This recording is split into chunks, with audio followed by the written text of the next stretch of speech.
नमस्कार दोस्तों, मैं करण सिंह धनखड़। दोस्तों, सोनम वांगचुक जी के आमरण अनशन का जंतर मंतर पर 21वां दिन था कि रात के अंधेरे में बड़ी ही बेहयाई से चोर डकैतों की तरह सिविल ड्रेस में बहुत सारे लोग भेजे। वो सुरक्षा एजेंसियों के थे या किसी बिश्नोई गैंग के गुंडे थे, ये हमें नहीं मालूम, लेकिन थे गुंडे। क्योंकि सोनम वांगचुक जी को वो इज्जत से भी उठाकर ले जा सकते थे। इन्होंने बहाना लगाया कि कोर्ट में कहा है वाइटल्स डाउन हो, लेकिन वहां पर रिपोर्ट क्या आ रही है, कोई वाइटल्स डाउन नहीं थे, कुछ नहीं था। इनको डर था कि जो 20 तारीख को संसद का घेराव होना है वो ना हो और ये किसी तरह छिन्न भिन्न हो जाए। ये आंदोलन इस बेहया, बेशर्म और बदइंतजामी वाली सरकार का ये मकसद था, लेकिन वो हुआ नहीं। इस सब का देखिए, ये कोई भी समाधान, अगर कोई कोर्ट की बात थी तो वहां किसी मंत्री को भेजकर बातचीत हो सकती थी, किसी सांसद को भेजकर बातचीत हो सकती थी, लेकिन ये ठहरी बीजेपी। अंग्रेजों के राज में भी ऐसा ही होता था। यहां बातचीत नहीं होती, इस्तीफे नहीं होते हैं, क्योंकि ये अंग्रेजों के सहयोगी रहे हैं और उनका डीएनए इनके अंदर भी है। नतीजा क्या हुआ? नतीजा ये हुआ कि सोनम वांगचुक को ये जैसे सफेद कपड़े में लपेट कर घसीटते हुए लेकर गए, वहां पर भीड़ बढ़ गई और तुरंत वहां पर युवा आमरण अनशन पर बैठ गए। ये आंदोलन वहीं की वहीं है। स्ट्रेंथ पहले से दोगुनी हो गई है और आज तिगुनी स्ट्रेंथ होने की रिपोर्ट है। कल हो सकता है कि दिल्ली को ये पूरा भारत आकर चारों तरफ से जाम ना कर दे। ये खतरा था इनको, क्योंकि ये अंग्रेजों की मानसिकता रखने वाले काले अंग्रेज ये चाहते हैं हर चीज को दबाव से, डंडे से, बदमाशी से, किसी बिश्नोई मतलब अमित शाह गैंग से। मैं इसको बिश्नोई गैंग नहीं, अमित शाह गैंग कहूंगा। सीधे सीधे अमित शाह चलाता है, ये मेरा इल्जाम है इस पर, बिश्नोई गैंग पर। वहां पर कौन थे ये नहीं बताया गया। ऐसा कौन करता भाई कि सफेद चादर में एक जिंदा इंसान को लेकर जाए? शर्म आनी चाहिए इनको। क्या मांग रहा है सोनम वांगचुक? क्या वो अपने लिए कुछ मांग रहा है? क्या वो अपने बच्चों के लिए कुछ मांग रहा है?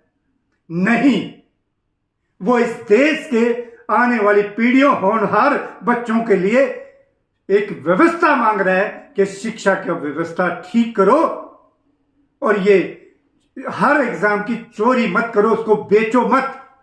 कौन कर रहा है ये प्रधानमंत्री मोदी बेच रहा है, जिससे सांसद और विधायक खरीद रहा है। वो मंदिरों को ये बेच रहे हैं, शिक्षा के मंदिरों को ये बेच रहे हैं, हर चीज को ये बेचने पर लगे हुए हैं। ऐसी बेहया, बेदर्द सरकार को तो एक मिनट भी रहने का हक नहीं है। अब ये शिक्षा मंत्री धर्मेंद्र प्रधान को हटाने का मामला बिल्कुल भी नहीं है, क्योंकि अभिजीत दीपके ने बिल्कुल मंच से कह दिया कि अब यह व्यवस्था बदलनी होगी, ना कि कोई शिक्षा मंत्री। क्योंकि शिक्षा मंत्री को भी वही एक बेईमान, बेहया और अमेरिका और इजराइल का गुलाम चला रहा है आज। यह हकीकत है। इस गुलाम को हटाना होगा तुरंत। इस सरकार को यहां से जो है दिल्ली से निकालना होगा, क्योंकि ये खुद नहीं जाएंगे। इन्होंने ईवीएम और पता नहीं चुनाव आयोग, न्यायपालिका, सब कुछ किस तरह से हैंग किया हुआ है। ये ऐसे नहीं जाएंगे। लोगों को यहां से निकालना पड़ेगा। ये लोकतंत्र की ताकत दिखानी पड़ेगी। और अगर जमीर जिंदा है, अगर राष्ट्रभक्त हो, तो कल सब के सब दिल्ली आ जाओ। दिल्ली जो बहुत दूर बैठे हो, दिल्ली नहीं आ सकते, तो अपने शहर में एक जंतर मंतर बना लो जिसकी आवाज पूरी दुनिया में गूंजनी चाहिए।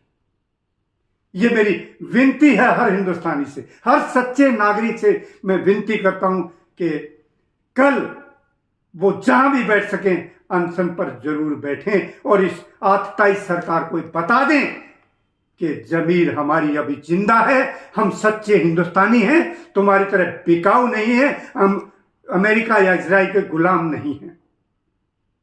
दोस्तों, हो सकता है वो कहते हैं ना, कल किसने देखा कल क्या इंतजाम हो, कल जिस तरह से किसान जब मूवमेंट हुई थी तो चारों तरफ दिल्ली के जैसे कोई विदेशों की सेना आ रही हो, वहां पर बड़े बड़े वो किले और वो गाड़ दिया था, सब कुछ बंद कर दिया था। यही काम फिर कर सकते हैं। जो कल का इंतजार क्यों करें, क्यों ना अभी, मैं अभी जा रहा हूं, मैं अभी जंतर मंतर जा रहा हूं, आप भी आ जाइए। ये मेरी विनती है आप सभी लोगों से। मैं आप सबसे यही अपील करने के लिए, लेकिन हाँ एक बात और हमेशा याद रखिए, हम हिंदू, इस देश में ज्यादातर लोग हिंदू हैं। सच्चे अगर हिंदू हो तो इस बात को सोचिए एक बार, सफेद चादर में लपेट कर किसको ले जाया जाता है।